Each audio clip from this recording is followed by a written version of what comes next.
2025 Krishna university Krishna తరంగ ఉత్సవాలకు ముఖ్య అతిథిగా వచ్చేసినటువంటి గౌరవ భారత ఉపరాష్ట్రపతిగా పనిచేసినటువంటి గౌరవనీయులు ముప్పవరపు వెంకయ్యనాయుడు గారు, మన శాసనసభ్యులుగా డిప్యూటీ స్పీకర్గా పనిచేసినటువంటి మండలి ప్రసాద్ గారు, అలాగే వైస్ ఛాన్సలర్ రామజీరావు గారు, అలాగే రిజిస్ట్రార్ గారు ఉషా గారు, డైరెక్టర్ గారు బసవేశ్వర గారు, అలాగే ఇన్ఛార్జి దిలీప్ గారు, ఈ కార్యక్రమానికి ఇచ్చేసినటువంటి విద్యార్థులందరికీ కూడా హృదయపూర్వక నమస్కారాలు. ఇవాళ మన ముఖ్య అతిథిగా ఇచ్చేసిన వెంకయ్యనాయుడు గారు యూనివర్సిటీలో విద్యార్థిగా మీకులాగా విద్యార్థి జీవితాన్ని అనుభవించి చాలా ఎక్కువ కాలం ఆంధ్ర యూనివర్సిటీలో తిరుగులేని నాయకుడిగా ఎదిగినటువంటి నాయకుడు. ఈ యొక్క సూటబుల్ పర్సన్ ఇవాళ రోజున మీకు ముఖ్య అతిథిగా రావడానికి యూనివర్సిటీతో సంబంధం, విద్యార్థులతో సంబంధం, నాయకత్వంతో సంబంధం, ఈ జీవితాన్నంతా కూడా పూర్తిగా ఎక్కువగా అవగాహన కలిగినటువంటి వ్యక్తి ఇవాళ మన ముఖ్య అతిథిగా రావడం అనేది మన అదృష్టం.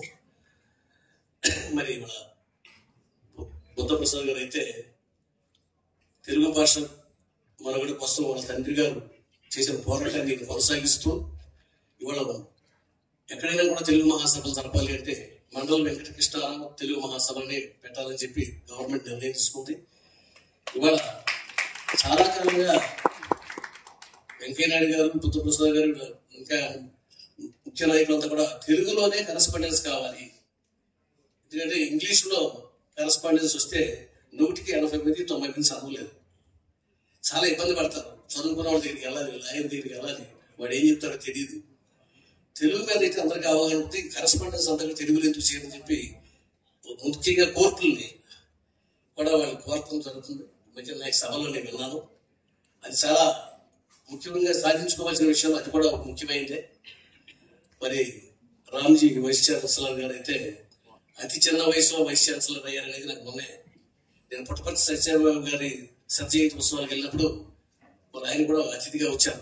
ఆయన చెప్పాడు, చాలా మందికి చాలా ఎక్కువ వయసు వస్తే కానీ వైస్ ఛాన్సలర్ కాలేదు, నాకు అతి చిన్న వయసులో నాకు వైస్ ఛాన్సలర్ వచ్చిందంటే నాకు ఆ బాబా గారి ఆశీస్సులు అని చెప్పారు అన్నారు. బాబా గారి ఆశీస్సులతో పాటు మీ సమర్థత కూడా ఉంది. తప్పనిసరిగా మీ హయాంలో కృష్ణా యూనివర్సిటీ మరిన్ని అంగుల్ని మరింత అభివృద్ధిని సాధించుకోవాలి. ఇవాళ జరగబోయే కృష్ణా ఉత్సవాలు అనేది మీ యొక్క ప్రతిభా పాఠవాలను వెలికి తీసే సన్నివేశం. మీ దగ్గర అన్ని కళల్లోనూ మీ నైపుణ్యాన్ని ప్రదర్శించి మీరు మీ నెంబర్ 1గా ప్రతిభా పాఠవాలను తీయాలని చెప్పి ఈ ఉత్సవాలు నిర్వహిస్తా ఉన్నాను.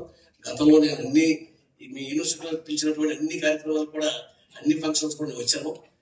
ఈ సందర్భంగా నేను సభ ముగించిపోయే ముందు వెంకయ్యనాయుడు గారితో నాకున్న అనుబంధాన్ని, బహుశా ఇక్కడ మచిలీపట్నంలో అయితే ఎవరు లేరు, కృష్ణా జిల్లాలో కానీ రాష్ట్రంలో కూడా అతి కొద్ది మంది ఉంటారు. నాకు 1970లోనే వెంకయ్యనాయుడు గారు తెలుసు. నేను యూనివర్సిటీకి వెళ్ళేవాడిని. అక్కడ నాకు మిత్రుడు బీజే అగస్టిన్ అని నాకు మిత్రుడు ఉండేవాడు. ఈయన ఆ రోజుల్లో యూనివర్సిటీ రాజకీయాల్లో ఆయన తిరుగులేని నాయకుడిగా, అనేక సందర్భాల్లో ఆయన నాయకుడిగా గెలిచి ఆయన నాయకత్వాన్ని నిరూపించుకున్నాడు. ఆయన సుమారుగా నాకు సమకాలీనుడే. ఎందుకంటే నేను 50లో పుట్టాను, నాకు 75 సంవత్సరాలు. కానీ ఆయన అప్పటికే మా నాన్నగారితో స్నేహం, గౌతు లక్ష్మణ్ గారితో స్నేహం, తెన్నేటి కృష్ణనాథం గారితో స్నేహం. గౌతు లక్ష్మణ్ గారికి నాకు 42 ఏళ్ళు తేడా. ఆయన 2008లో పుట్టాడు. ఆయనతో అంటే ఆయన చిన్న వయసులోనే పెద్ద పెద్ద స్థాయికి ఆయన ఎదిగిపోయాడు. 72లో ప్రత్యేకాంధ్ర ఉద్యమంలో ఈయన స్పీకర్ గా కావాలని చెప్పి ప్రజలంతా కోరుకుంటే విశాఖపట్నం నుంచి ఆయన స్పీకర్ గా మచిలీపట్నం తీసుకొచ్చాం. అర్ధరాత్రి 1 గంట వరకు కూడా జనం ఆయన కోసం వెయిట్ చేస్తూనే ఉన్నారు, లక్షలాది మంది. వాళ్ళంతా వచ్చి ఆ రోజున తిరుగులేని ఉపన్యాసం ఆయన మాట్లాడుతుంటే అంతా కూడా సభ వరకు కూడా నోరు తెరిచి ఆయన విన్నారు. అటువంటి గొప్ప వక్త. వారు ఆ రోజున దిగిన ఫోటోలు నా దగ్గర చాలా ఉంటే, మొన్న ఆయనకి ఒక ఫంక్షన్ ఆయన బర్త్డే సందర్భంగా వెళ్ళి ఆయనకి నేను ప్రజెంటేషన్ ఇచ్చాను.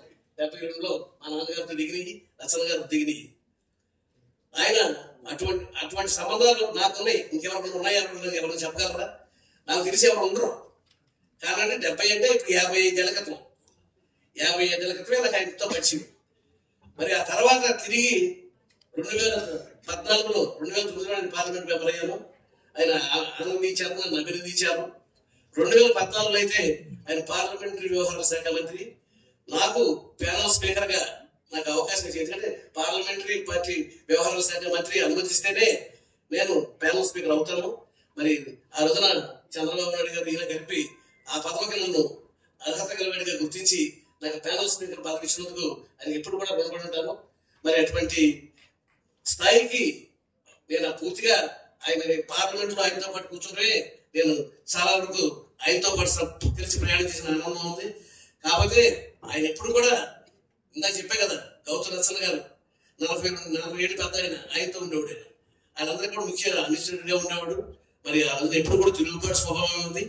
మరి అన్యాయాన్ని అక్రమాలను ఎదిరించడంలో నెంబర్ 1గా ఉండేవాడు. ఆయన అనేక సందర్భాల్లో చెప్పారు, నేను మైదా ఉడకబెట్టి ఆ మైదాతో వాల్ పోస్టులు అతికించిన వాడిని, ఆ మైదాతో తోరణాలు కట్టిన వాడిని, నేను తెల్లారినప్పుడు నాయకుడు నవల కింద నుంచి కష్టపడి కార్యకర్తగా జీవితాన్ని ప్రారంభించి అంచెలంచెలుగా ఎదిగిన వాడిని చెప్పి చెప్తారు. నేను కూడా ఆయనతో పాటు ఆయన అడుగుజాడలోనే నేను కూడా మైదా రాసిన వాడిని, మైదా ఉడకబెట్టిన వాడిని. మరి నాయకులు అనే వాళ్ళు ఇవ్వాలంటే తెల్లారినప్పుడు నాయకులు అవుతున్నారు, కానీ పూర్వం నాయకులు అవ్వాలంటే అంచెలంచెలుగా ఎదగాలి. అటువంటి స్థాయికి ఎదిగినటువంటి వెంకయ్య రెడ్డి గారు హృదయపూర్వకంగా నేను ధన్యవాదాలు తెలుపుతూ, మరి ఆయనతో ఇంకా కలిసిమెలిసి ఇలాంటి సమావేశంలో పాల్గొనాలని ఆయన ఈ మధ్యన ఆయన ఇచ్చే స్పీచ్ కోసం జనం ఎదురు చూస్తా ఉన్నారు. ఆయన సత్విమర్శ చేస్తా ఉన్నారు, సూచనలు ఇస్తా ఉన్నారు. దానికోసం ప్రజలంతా కూడా ఎదురు చూస్తున్నారు. మీరు కూడా ఆయన స్పీచ్ లో తెలుసుకుని నిజ జీవితంలో ఆశించవలసిందిగా కోరుతూ మీ అందరి దగ్గర సెలవు తీసుకుంటాను. ధన్యవాదాలు.